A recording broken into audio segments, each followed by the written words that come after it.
Shalom saudara-saudara semua. Shalom shalom semuanya. Puji Tuhan, kita masih bisa belajar sekolah Sabat bersama Impromptu. Kita masuk di pelajaran yang ke-11. Sudah sedikit lagi kita sudah mau selesai untuk satu triwulan ini ya pelajarannya. Dan di pelajaran ke-11 ini kita akan berbicara tentang satu tema yang sangat umum di dunia kekristenan dan kita akan belajar bagaimana Yohanes mengadres, bagaimana Yohanes mengkaji ya ide-ide tentang Bapa, Putra dan Roh Kudus ya di sepanjang Injil Yohanes. Dan seperti biasa sebelum kita mulai, Mas Yansen boleh pimpin kita di dalam doa. Oke, mari kita berdoa. Bapa kami yang di surga, tuntunlah kami agar kami dapat mengerti apa yang kami pelajari, agar kami dapat mengerti misteri kealahan, misteri tentang Engkau. Kami mohon biarlah Engkau juga menuntun kami yang berkata-kata, yang sedang rekaman di sini juga semua penonton yang mendengarkan dan belajar bersama. Kami berdoa dalam nama Bapa dan Putra dan Roh Kudus. Amin. Amin. Oke, monggo Mas Yansen. Iya, sebagai disclaimer ya, bagi teman-teman yang menonton, ini bukan pembahasan yang exhaustif, bukan pembahasan yang sangat detail tentang doktrin kealahan, tentang Trinitas ya. Jadi ini Betul. bukan sebuah kajian sistematik teologi yang sangat detail, bukan. Kali ini pembahasan kita terbatas pada ayat-ayat di Injil Yohanes yang membahas tema-tema kealahan. Ayat-ayat di Injil Yohanes yang membahas tentang Bapa, membahas tentang Putra dan Roh Kudus. Ya, itu ya. Jadi bukan semua isu tentang kealahan akan kita bahas, bukan semua pertanyaan juga akan terjawab gitu ya. Bahkan kalaupun Hmm. pembahasan kita lebih detail dari ini, belum tentu semua pertanyaan terjawab gitu kan. Apalagi sekarang ya, pasti nggak semua pertanyaan akan terjawab. Ya, seperti itu. Kita mulai, Bill. Kita baca Yohanes 1 ayat 1 sampai 2. Ada satu, satu Ayat satu. 1 sampai 2.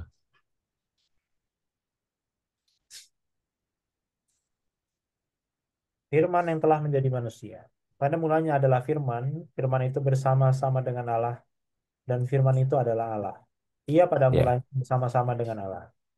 kita kembali lagi ke pembukaan, ke prolog Injil Yohanes ya. Pada mulanya adalah firman. Ya. Jadi Yohanes menegaskan kalau firman itu sudah ada sejak pada mulanya. Yohanes menegaskan kalau firman itu sudah ada sejak sebelum penciptaan, pada mulanya gitu ya. Pada mulanya itu kan rujukan ke penciptaan ya. Nah, kita buka Bil bahasa Yunaninya. Oke.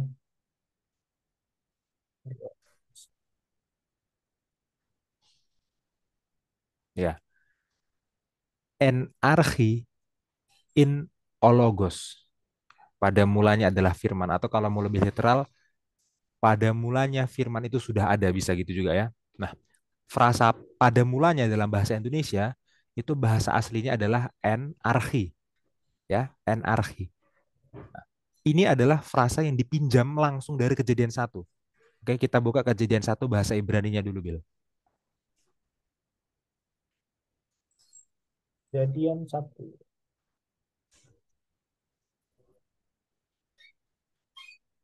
Ya, ini bahasa Ibraninya ya. Bereshit bara Elohim et hasyamayim ve et haaretz. Pada mulanya, B pada reshit mula ya. Bereshit pada mulanya, bara Elohim. Allah menciptakan et hasyamayim langit ve et haaretz dan bumi.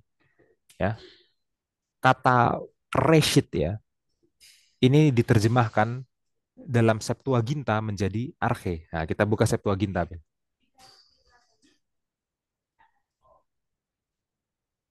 Ya.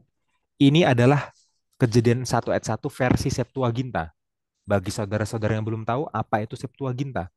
Septuaginta itu adalah terjemahan bahasa Yunani dari Perjanjian Lama yang aslinya bahasa Ibrani. Oke? Perjanjian Lama itu aslinya bahasa Ibrani diterjemahkan ke bahasa Yunani kira-kira 300 tahun sebelum Yesus. Jadi ini terjemahan yang sangat kuno, sangat tua, sudah ada sebelum Yesus. Dikatakan di sana en archi epoisen o theos ton uranon ketingin en archi pada mulanya epoisen diciptakan, menciptakan o theos Tuhan Allah ton uranon langit ketingin dan bumi. Ya, perhatikan bagaimana kata bereshit. dalam bahasa Ibrani diterjemahkan menjadi enarche ya dalam bahasa Yunani. Dan ini yang kata yang sama juga yang dipakai di Yohanes 1 ayat 1, enarche ya. Jadi waktu Yohanes 1 ayat 1 di situ tertulis enarche pada mulanya itu jelas rujukan kepada Kejadian 1 ayat 1. Enarche pada mulanya juga versi Septuagintanya ya. Sekali lagi, Sang Firman sudah ada sejak pada mulanya, sejak sebelum penciptaan. Oke, kita kembali lagi ke Yohanes 1 ayat 1 bahasa Yunani, Bil. Ya. Kita masuk ke kalimat keduanya, ke ologos in prostonteon. Dan sang firman dan firman itu in prostonteon. Ya, ada bersama-sama dengan Allah. Oke, kita perhatikan kata pros. Ya, pros yang diterjemahkan dalam bahasa Indonesia sebagai bersama-sama. Ya, kata pros ini sudah tepat diterjemahkan sebagai bersama-sama, tapi makna yang lebih dalam itu adalah hubungan yang sangat dekat, persatuan yang sangat dekat, gitu ya. Jadi sang firman ini bersama-sama memiliki hubungan, memiliki persatuan yang sangat dekat dengan Allah, gitu ya. Itu maknanya. Kemudian kalimat yang ketiga, ke theos in ologos, ya.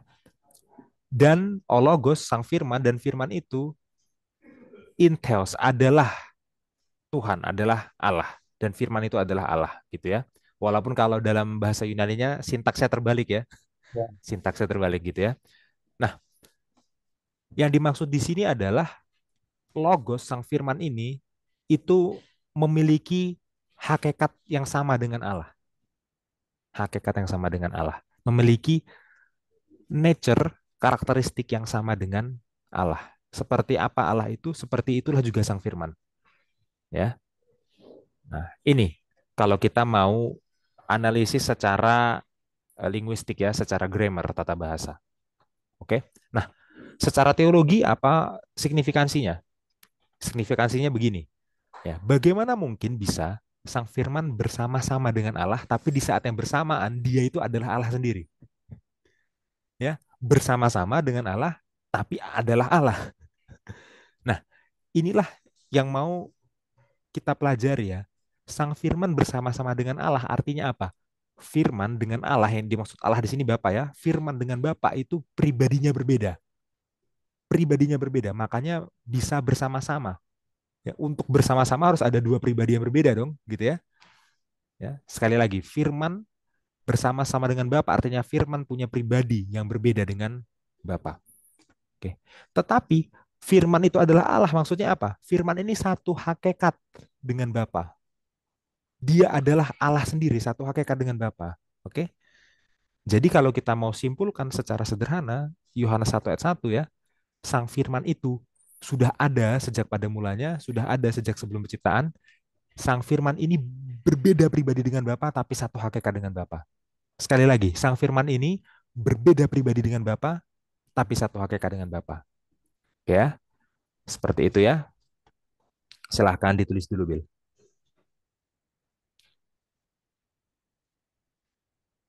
ya, Oke, kita lanjutkan masih di Yohanes 1 ayat 14. ayat 14. Firman itu telah menjadi manusia dan diam di antara kita. Dan kita telah melihat kemuliaannya, yaitu kemuliaan yang diberikan kepadanya sebagai anak tunggal Bapa, penuh kasih karunia dan kebenaran. Ya, kita buka ayat ini dalam bahasa Yunaninya, Bill. Ya, dikatakan di sana ke ologos sarx egeneto. Ya, dan firman itu dan sang firman menjadi daging, menjadi daging ya. Dalam bahasa Yunani sarx itu artinya daging. Oke, jadi terjemahan yang lebih literal adalah daging ya, seperti ESV di situ menerjemahkannya flesh, daging.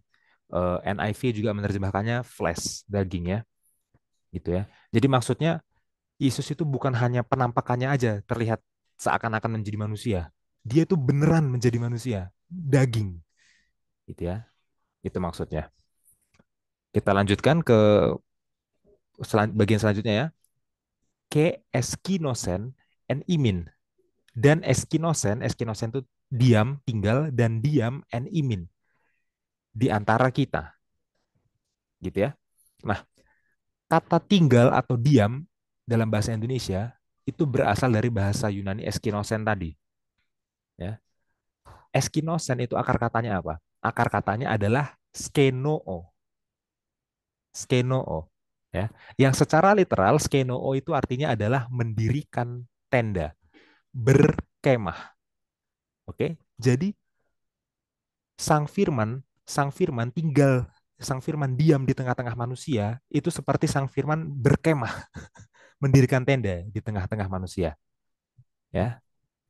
Dan ini tentu adalah alusi terhadap bait suci di Perjanjian Lama, ya kan? Nah, kita kita buka Bil, Keluaran 25 ayat 8 dalam bahasa Ibrani. Oh, Keluaran 25 ayat 8. Keluaran 25. Ya, Ve'asuli, dan mereka harus membuat bagiku mikdash, tempat kudus, ya. Vesyakhanti, dan aku akan tinggal Betohem di tengah-tengah mereka. Ya, perhatikan ini ya, frasa vesyakhanti, dan aku akan tinggal, ya. Akar katanya adalah syakhan, tinggal, berkemah, ya. Bahkan in fact ya, kata skenoo dalam bahasa Yunani itu adalah kata serapan dari bahasa Ibrani. Kata serapan dari kata syakhan ini, oke? Jadi dari syakhan bahasa Ibrani yang artinya adalah tinggal diam berkemah diserap ke dalam bahasa Yunani menjadi skenoo, tinggal diam berkemah. Kemudian secara grammar berubah menjadi bentuk eskinosen, gitu ya. Jadi eh, secara ini ya, secara teologi ya, sebagaimana dulu Allah tinggal berkemah di tengah-tengah bangsa Israel melalui bait suci, ya begitu pula Sang Firman itu adalah Allah yang tinggal di tengah-tengah manusia, gitu ya. Yesus yang tinggal di tengah-tengah manusia, berkemah di tengah-tengah manusia, itu menggenapi Tuhan yang dulu tinggal bersama bangsa Israel di tengah-tengah bait suci. Ya, Yesus adalah penggenapan kehadiran Tuhan di bait suci. Itu ya, secara nyatanya seperti itu. Oke. Kita lanjutkan ke ayat yang selanjutnya, Bill. Kita buka Yohanes 5. Yohanes 5 ayat. Yohanes 5 ayat 16 terlebih dahulu. Yohanes 5 ayat 16. Dan karena itu orang-orang Yahudi berusaha menganiaya Yesus karena ia melakukan hal-hal itu pada hari Sabat. Oke, ya. Konteks dari kisah ini adalah Yesus menyembuhkan orang lumpuh di kolam Bethesda pada hari Sabat, ya. Dan orang Yahudi mau menganiaya Yesus. Oke. Tapi orang Yahudi mau menganiaya Yesus bukan hanya karena Yesus menyembuhkan orang lumpuh tadi. Bukan hanya itu alasannya, ya. Alasan utama orang Yahudi mau menganiaya Yesus adalah karena Yesus melakukan kegiatan penyembuhan itu pada hari Sabat. Itu yang jadi masalah. Oke? Ya. Lalu bagaimana cara Yesus membela diri? Ya, kita baca ayat selanjutnya, ayat 17. Tapi ia berkata kepada mereka, Bapakku bekerja sampai sekarang, maka aku pun bekerja juga. Ya, ini pembelaan Yesus. Bapakku bekerja sampai sekarang, maka aku pun bekerja juga. Apa maksudnya ini? Ya, saya jelaskan. Dalam tradisi Yahudi, para rabi ya itu membuat larangan bekerja pada hari Sabat. Oke, yang mana yang bekerja, yang mana yang bukan, itu mereka kategorikan dan mereka buat hukumnya gitu ya. Tapi para rabi sepakat ya, dalam hal-hal tertentu Tuhan bisa tetap bekerja pada hari Sabat. Oke, sekali lagi, para rabi sepakat dalam hal-hal tertentu Tuhan bisa tetap bekerja pada hari Sabat. Apa contohnya? Contohnya, pada hari Sabat alam semesta ini masih beroperasi. Artinya apa? Pada hari Sabat Tuhan masih sustain. Tuhan masih menopang alam semesta, ya kan? Tuhan tidak berhenti sustain, Tuhan tidak berhenti menopang alam semesta pada hari Sabat. Kalau Tuhan berhenti, ya, maka alam semesta ini akan hancur gitu ya. Itu. Kemudian pada hari Sabat tetap ada orang meninggal, ya. Pada hari Sabat tetap ada orang lahir. Artinya hak prerogatif Tuhan terhadap nyawa manusia itu tetap bekerja juga pada hari Sabat, ya. Terhadap siapa yang mati, siapa yang lahir itu Tuhan masih bekerja pada hari Sabat. Oke. Dalam hal-hal tertentu Tuhan tetap bekerja, Tuhan bisa tetap bekerja pada hari Sabat. Nah, dan Yesus bilang sekarang, ya, kalau Bapa bisa tetap bekerja pada hari Sabat, dan Yesus adalah anaknya, dan Yesus itu pekerjaannya satu dengan Bapa, maka Yesus juga bisa tetap bekerja pada hari Sabat. Kalau Bapa bisa bekerja pada hari Sabat, Yesus juga bisa bekerja pada hari Sabat.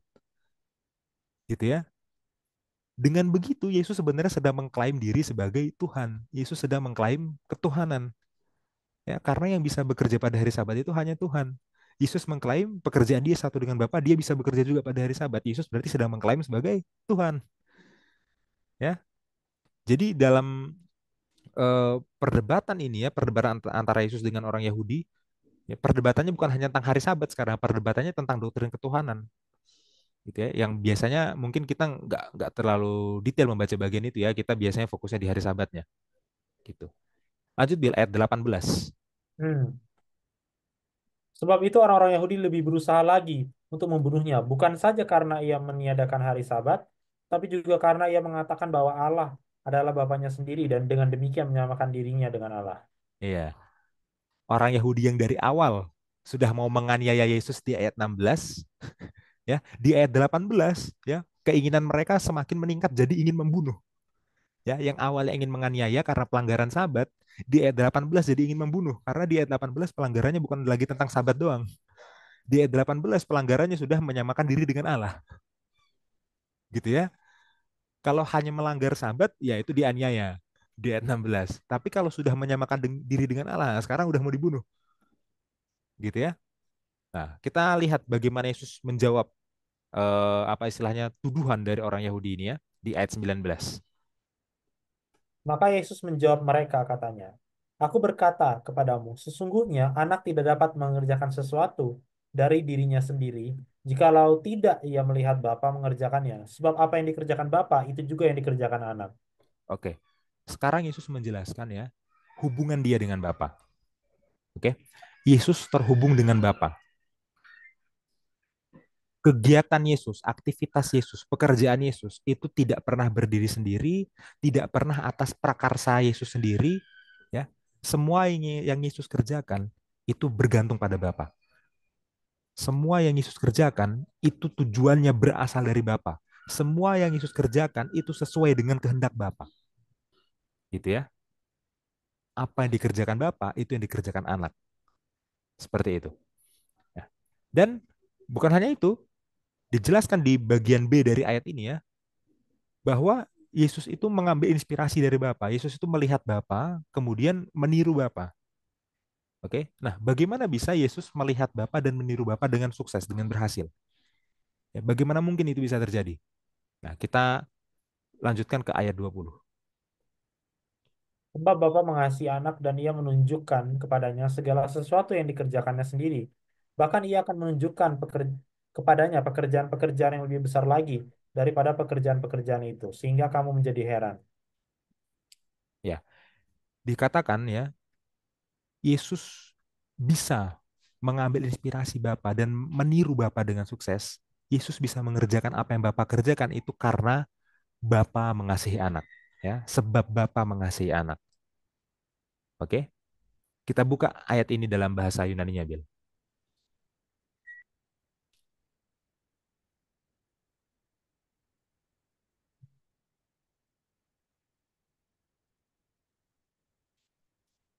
Ya, ogar patir filiton vion, ya, karena sang Bapa patir fili mengasihi ton vion sang anak, ya.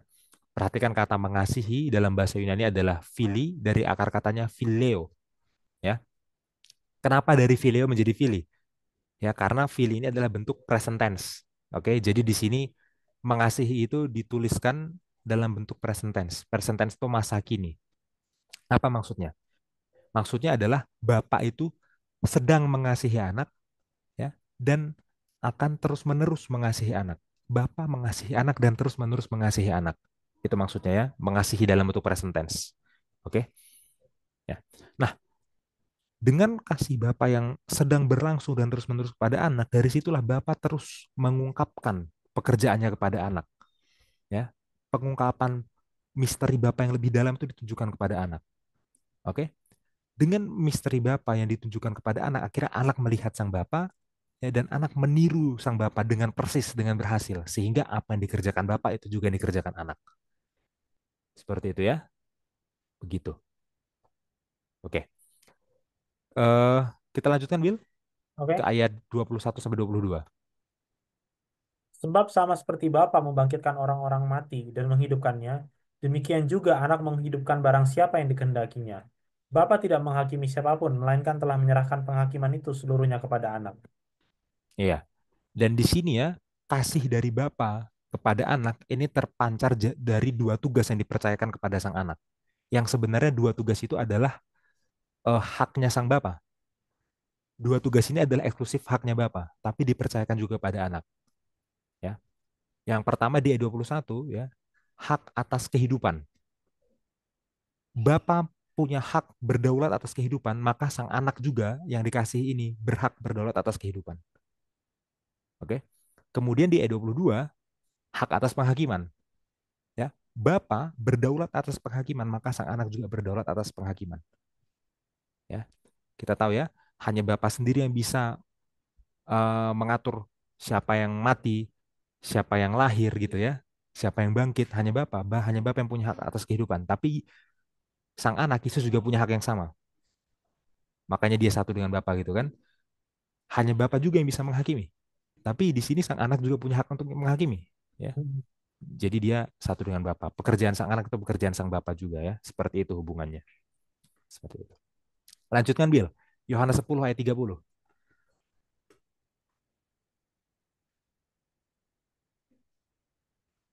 10 ayat 30. 3. Aku dan Bapa adalah satu. Ya, ayat yang sangat singkat tapi sangat penting. Ya, kita buka bahasa Yunaninya. Bentar. Ya, Apa ini ya? 10 ayat 30. Ayat 30. Nah, Ya, bahasa Yunaninya ya. Ego, ke patir, en esmen.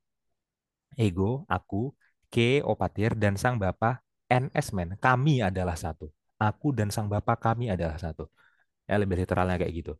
Nah, perhatikan di situ, kata satu, ya, kata satu itu adalah en dalam bahasa Yunani. Ya, adalah n. Dan di situ kata satu ya itu dalam bentuk netral, dalam bentuk netral. Ya, kenapa seperti itu?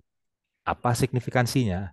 Apa pentingnya kalau kata satu itu ada dalam bentuk netral? Kita buka satu kutipan dari Lydia Novakovic. Tolong di copy Will ke dokumen.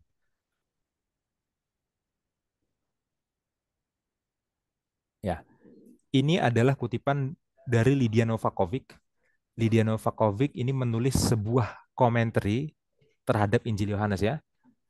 Ya, judul komentarnya adalah John 1 to 10, Yohanes pasal 1 sampai 10, A Handbook on the Greek Text, sebuah buku pegangan terhadap teks Yunaninya yang diterbitkan oleh Baylor University Press ya. Jadi ini komentar yang berfokus membahas grammar, sintaks dan lain-lain secara linguistik ya. Nah, perhatikan kata Lydia Novakovic dalam komentar tersebut. Lydia Novakovic berkata begini, bentuk bentuk tunggal netral dari kata sifat angka itu merujuk kepada kesatuan fungsional antara sang anak dan sang bapa dan bukan pada kesatuan identitas personal, bukan pada kesatuan pribadi yang akan diekspresikan dengan ace. Nah, sekarang ada kata lagi, kata ace. Ya, dalam bahasa Yunani ada tiga kata untuk angka satu. Ya, yang pertama adalah ace. Ace itu adalah satu untuk maskulin. Ya. Kemudian ada Mia. Mia itu adalah satu untuk feminim. Oke. Kemudian ada N yang ada di ayat ini. Itu satu netral. Bukan maskulin, bukan feminim. Netral. Kalau memang satu yang dimaksud adalah eh, apa sang anak dan bapak itu satu pribadi, maka yang digunakan pasti is, satu maskulin. Ya. Tapi nyatanya ayat ini nggak menggunakan ace, nggak menggunakan angka satu dalam bentuk maskulin, menggunakannya bentuk menggunakannya bentuk netralnya n. Artinya apa? Artinya kesatuan di sini itu bukan kesatuan pribadi, ya. Kalimat ini, ayat ini bukan mau bilang bahwa Yesus dan Bapa itu satu pribadi, bukan, ya. Lalu kesatuan apa yang dimaksud di sini? Ya. Kesatuan yang dimaksud di sini adalah kesatuan tujuan. Yesus dan Bapa satu dalam tujuan. Lalu kesatuan apa lagi? Kesatuan keinginan. Yesus dan Bapa satu dalam keinginan. Kesatuan kehendak. Dan yang paling penting, Yesus dan Bapa itu satu secara ontologi. Ya, ini sebuah kata filsafat yang cukup berat nih ontologi ya. Tapi maksudnya apa? Ontologi itu berbicara tentang hakikat dari segala sesuatu gitu ya. Maksudnya Yesus dan Bapa itu hakikatnya satu. Yesus dan Bapa itu Allah yang satu. Ya, tapi bukan satu pribadi. Sekali lagi, kalau memang Yesus dan Bapa itu satu pribadi, dia akan pakai angka satu dalam bentuk maskulin, ace, tapi ini pakainya bentuk netral, n. Maka itu bukan satu pribadi. Yesus bukan satu pribadi dengan Bapa, tapi Yesus satu hakikat dengan Bapa. Ya, jangan sampai dilewatkan penjelasan tentang kata satu ini dalam bentuk netral nanti di kelas masing-masing ya. Hmm. Kuncinya ayat ini ada di angka satunya. Ya, kalau angka satunya ini dalam bentuk maskulin, berarti Yesus dan Bapa satu pribadi. Tapi karena ini bentuknya netral, itu bukan berbicara tentang pribadi. Kesatuan yang lain ya, ontologi, kesatuan hakikat. Seperti itu ya. Oke, kita lanjutkan Bill. Yohanes 14 ayat 7. Oh ya, sebelum dilanjutkan itu Mianya nggak pakai iye, Bill. Oh, Miyagi. Ya.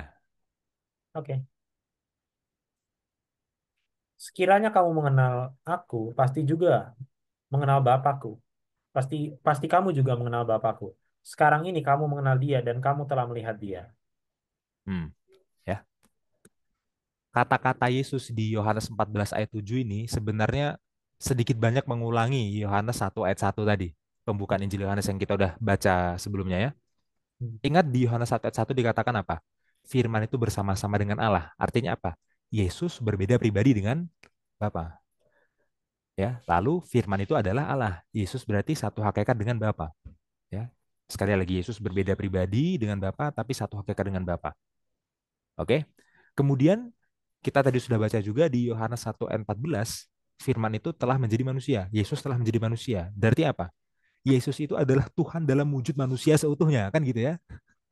Gitu ya. Makanya Yesus itu mampu menyelesaikan tugas-tugas ilahi karena dia memang Tuhan sendiri, tapi dalam wujud manusia seutuhnya. Oke. Nah, karena Yesus itu berbeda pribadi dengan Bapa, tapi sehakikat dengan Bapa, dan karena Yesus itu telah menjelma menjadi manusia, maka siapapun yang mengenal Yesus pasti mengenal Bapa.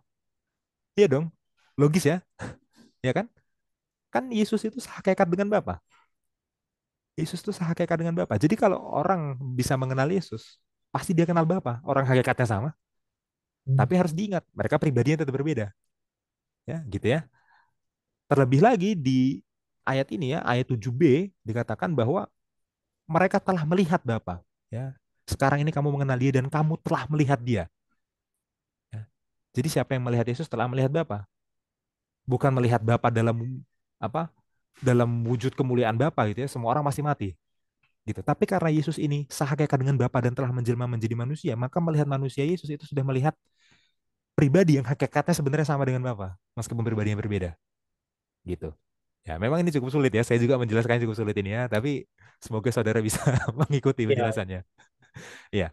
Lanjut Bill, ayat 8 sampai 11. kata Filipus kepadanya, Tuhan, tunjukkanlah dia itu kepada kami, itu sudah cukup bagi kami. Kata Yesus kepadanya, telah sekian lama aku bersama-sama kamu, Filipus, namun engkau tidak mengenal aku. Barang siapa telah melihat aku, ia telah melihat Bapa. Bagaimana engkau berkata, tunjukkanlah Bapa itu kepada kami. Tidakkah percaya engkau bahwa aku di dalam Bapa dan Bapa di dalam aku? Apa yang aku katakan kepadamu, tidak aku katakan dari diriku sendiri, tetapi Bapa yang diam di dalam aku. Dialah yang melakukan pekerjaannya.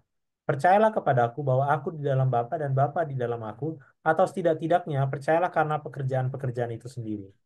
Ya, sekarang Filipus bertanya. Kenapa Filipus bertanya? Karena Filipus mendengar ucapan Yesus di ayat 7, ya. Terutama kalimat terakhirnya ya. Kalimat terakhirnya, kamu telah melihat dia. Ya kan Yesus bilang gitu di ayat 7 ya. Nah, Filipus langsung bertanya di ayat 8, kamu telah melihat dia. Oke, kalau gitu tunjukkanlah Bapa kepada kami supaya aku lihat Bapa dengan segera gitu kan. Mm-mm. Supaya kami lihat Bapa dengan segera. Kan Yesus bilang, "Eh, kamu telah melihat dia. Ya udah, sekarang aku mau lihat mana? Kami mau lihat mana?" Itu pertanyaan Filipus. Kira-kira kalau disederhanakan kayak gitu, ya. Nah, disinilah letak kesalahpahamannya Filipus ya. Filipus tidak mengerti kalau tidak seorang pun pernah melihat Allah dan tidak seorang pun bisa melihat Allah dalam keberdosaan. Ya. Manusia dalam keberdosaannya kalau melihat Allah itu pasti akan mati, gitu ya. Bahkan kalau kita lihat di Perjanjian Lama ya, Musa itu meminta untuk melihat Allah di Gunung Sinai kan, tapi Iya. ditolak permintaan Musa itu. Ya, itu bisa dibaca di Keluaran 33 ayat 18 sampai 23 ya. Itu. Lalu Yesus menjelaskan ke Filipus supaya Filipus mengerti ya. Dengan melihat Yesus, Filipus sebenarnya sudah melihat Allah. Gitu. Dengan melihat Yesus, Filipus sebenarnya sudah melihat Bapa. Jadi Filipus masih belum mengerti sebenarnya apa yang dimaksud oleh Yesus ya. Sekali lagi, Yesus itu sehakikat dengan Bapa. Berbeda pribadi tapi sehakikat. Siapa yang melihat Yesus itu melihat pribadi yang sehakikat dengan Bapa. Jadi ada Bapa di dalam Yesus dan ada Yesus dalam Bapa. Ya, yang melihat Yesus setelah melihat Bapa. Ya, seperti itu.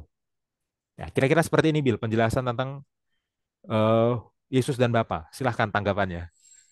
Iya, ada satu kutipan dari The Desire of Ages ya untuk ini. Sama nanti saya mau kasih satu ayat. Saya tiba-tiba ingat, Hmm. tapi kita baca dulu kutipan ini. Oke. Ini dari The Desire of Ages halaman 37. Alih-alih menghancurkan dunia, Allah mengutus anaknya untuk menyelamatkannya.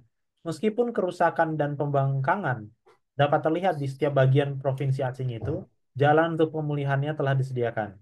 Pada saat krisis itu, ketika setan tampaknya akan menang, anak Allah datang dengan utusan kasih karunia ilahi. Melalui setiap zaman, melalui setiap jam, kasih Allah telah diberikan pada umat manusia yang telah jatuh. Meskipun manusia telah melakukan kejahatan, tanda-tanda belas kasihan telah terus-menerus ditunjukkan. Dan ketika kegenapan waktunya telah tiba, keilahian dimuliakan dengan menghancurkan, dengan mencurahkan ke atas dunia banjir kasih karunia penyembuhan yang tidak akan pernah terhalang atau ditarik sampai rencana keselamatan digenapi. Setan bersorak karena ia telah berhasil merendahkan citra Allah dalam diri manusia. Kemudian Yesus datang untuk memulihkan dalam diri manusia gambar penciptanya. Tidak seorang pun kecuali Kristus yang dapat membentuk kembali karakter yang telah dirusak oleh dosa. Ia datang untuk mengusir setan yang telah mengendalikan kehendak. Dia datang untuk mengangkat kita dari debu, untuk membentuk kembali karakter kita yang rusak dengan pola karakter ilahinya dan membuatnya indah dengan kemuliaannya sendiri. Ya, poinnya adalah yang tadi saya highlight ini ya. Tidak seorang pun kecuali Kristus yang dapat membentuk kembali karakter yang telah dirusak oleh dosa. Ya, kalau karakter Allah yang Allah buat di awal itu sempurna dan itu dibuat oleh Allah, ya maka Allah sendiri yang bisa memperbaiki itu. Itulah kenapa logikanya ya cuma Kristus yang bisa memperbaiki itu, dan cara untuk memperbaiki itu adalah menjadi manusia, adalah berkemah menjadi manusia. Jadi tadi waktu Rian bahas saya ingat satu ayat ya di 2 Korintus 4 5 sampai 6, terutama ayat 6 ya. Ini menurut saya harus copy sih. Ini bagus banget ya. Jadi di 2 Korintus ini Paulus berbicara tentang identitas Allah. Allah itu sebenarnya seperti apa? Dan kata yang dia pakai di sini adalah seperti ini.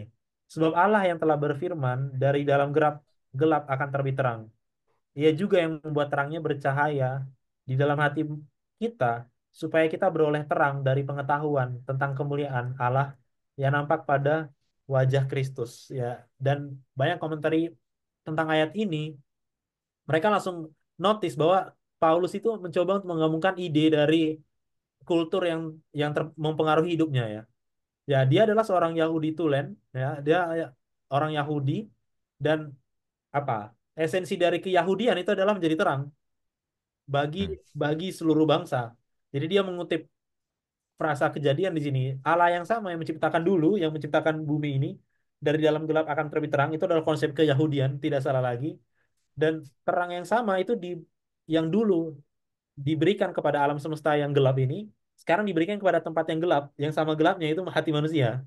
Nah, terang itu Hmm. tentang apa? Terang itu adalah tentang pengetahuan tentang kemuliaan. Nah, ini adalah apa? Distilasi dari sebuah ide. Yang pertama adalah ide keyunanian, yaitu pengetahuan, apalagi apalagi kalau bukan pengetahuan bagi orang Yunani, karena Paulus dipengaruhi oleh Gamaliel, gurunya. Lalu, apalagi kalau bukan kata kemuliaan tentang Roma, Hmm. ya.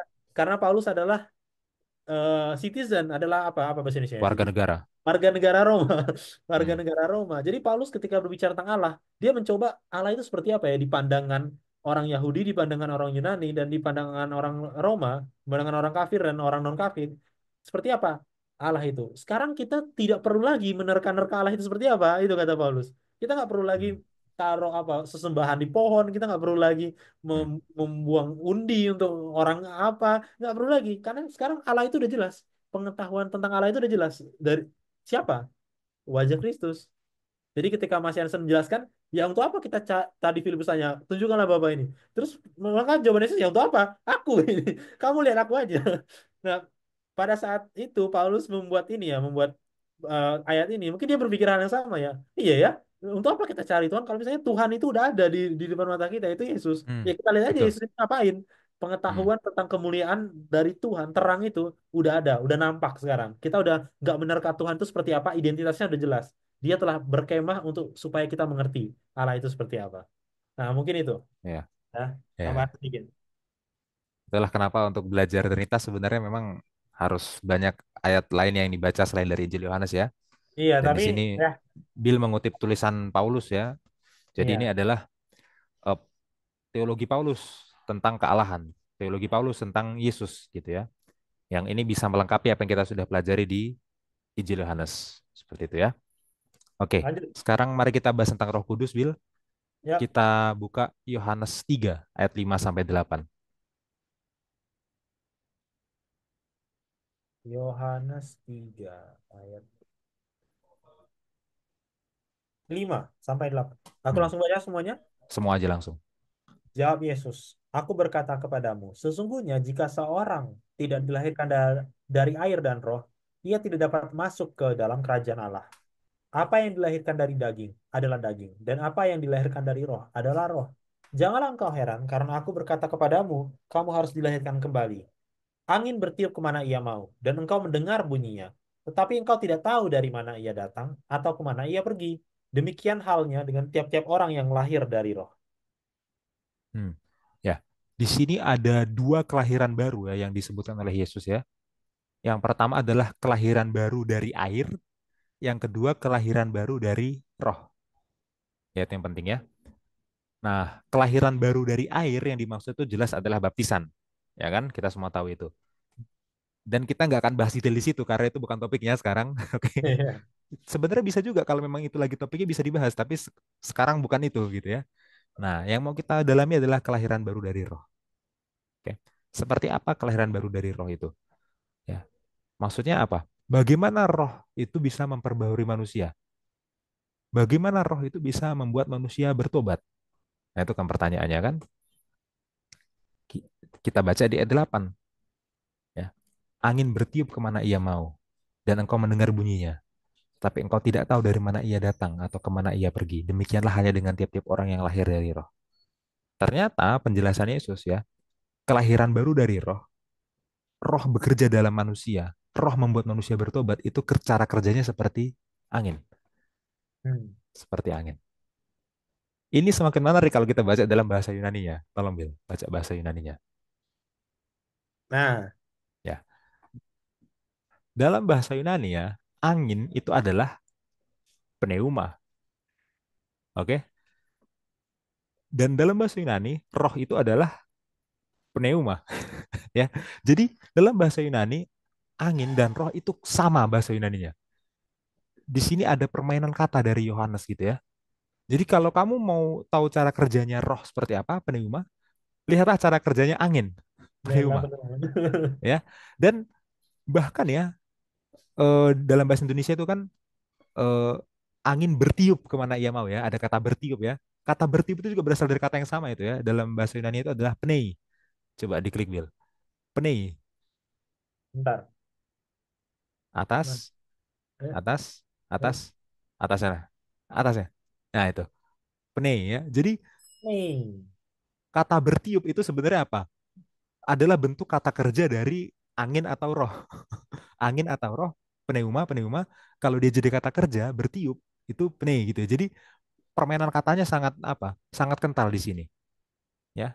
Nah, sekarang pneuma, angin, cara kerjanya gimana? Ya, cara kerjanya begitu. Dia bertiup, ya. Kita nggak tahu dia dari mana datangnya, kita nggak tahu ia perginya dari mana. Ya, seperti itulah cara kerjanya angin, pneuma. Begitu juga cara kerjanya roh, pneuma. Ya, kita nggak tahu dari mana dia datang, kita nggak tahu kemana ia pergi. Ya, cara kerjanya misterius, kira-kira begitu. Tapi hasilnya jelas. Ya, begitu ada sesuatu kena angin, kita tahu sesuatu itu kena angin. Atau kalau kita kena angin, kita tahu kita lagi kena angin. Itu jelas banget. Ya, kalau kita mau tahu cara kerjanya pneuma, lihatlah cara kerjanya pneuma. Kalau kita mau tahu cara kerjanya angin, kita cara kerjanya roh, lihatlah cara kerjanya angin. Dan begitulah pertobatan. Ya, kadang-kadang kita nggak tahu dari mana orang ini bisa bertobat, kemana dia bisa bertobat. Gimana caranya Roh Kudus bisa bekerja dalam diri orang seperti ini? Gitu kan kita nggak tahu, misteri. Tapi begitu Roh Kudus bekerja kita bisa lihat, oh ini bekerja Roh Kudus ini makanya orang ini bertobat atau diri kita sendiri bertobat. Ya, seperti itu. Ya, kita lanjutkan Bill. ya, Yohanes 16. Kita buka ayat 7. ayat 7.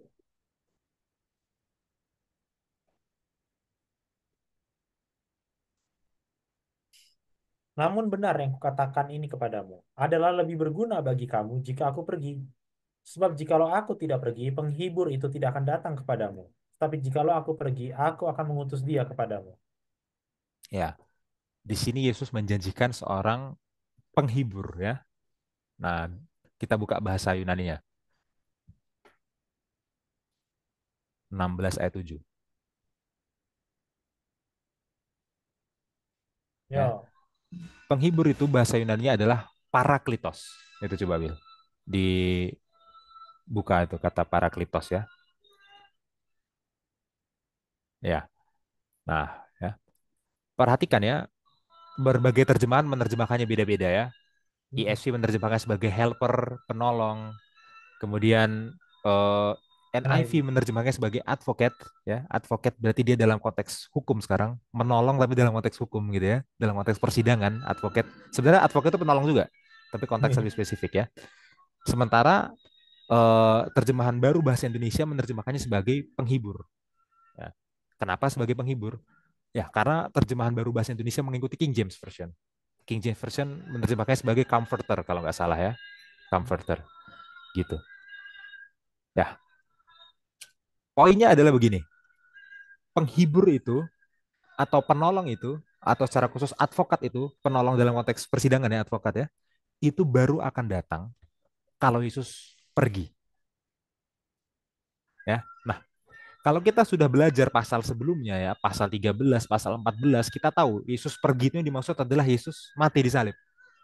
Ya kan? Ya, Yesus pergi itu adalah Yesus dimuliakan di salib. Oke, berarti kita bisa lebih sederhanakan lagi kalimatnya. Yesus harus mati dulu di salib baru Roh Kudus datang. Gitu ya. Itu maksudnya. Kita lanjutkan Bil. Ayat 8 sampai 11. ayat 8 sampai 11. Dan kalau ia datang, ia akan menginsafkan dunia akan dosa, kebenaran dan penghakiman. Akan dosa, karena mereka tidak percaya kepadaku, akan kebenaran, karena aku pergi kepada Bapa dan kamu tidak melihat aku lagi, akan penghakiman, karena penguasa di dunia dunia ini telah dihukum. Ya. Dan di sini dijelaskan ya oleh Yesus sendiri Apa saja sih fungsinya Roh Kudus? Ya, dan di sini fungsi Roh Kudus adalah menginsafkan dunia akan dosa, kebenaran, dan penghakiman. Oke? Ya, jadi sebagai seorang penghibur, ya, sebagai penolong, sebagai advokat, gitu ya. Roh Kudus inilah yang menginsafkan dunia akan dosa, akan kebenaran, dan akan penghakiman. Seperti itu, ya. Silakan Will, tanggapannya.